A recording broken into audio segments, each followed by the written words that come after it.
L'autoroute, c'est la route qui descend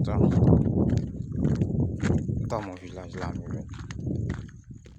Je suis quitté, j'atterris là-bas. Maintenant je rentre chez moi. La route, tous ceux qui connaissent ce lieu vont reconnaître. Il y a un nouvel offre, il y a un journal là, Gongo ya kandel ko le la mi bet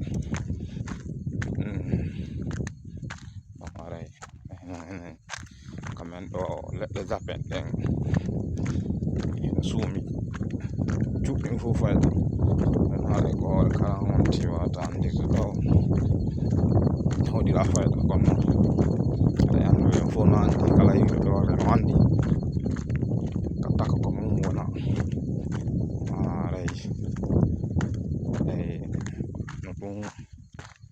yo seeɗa hollugol on ɓay Allah waɗi on tino ka village men ka mi weltani fof kala ndaroyɓe o vidéo ɗo. Assalamu aleykum wa rahmatullah.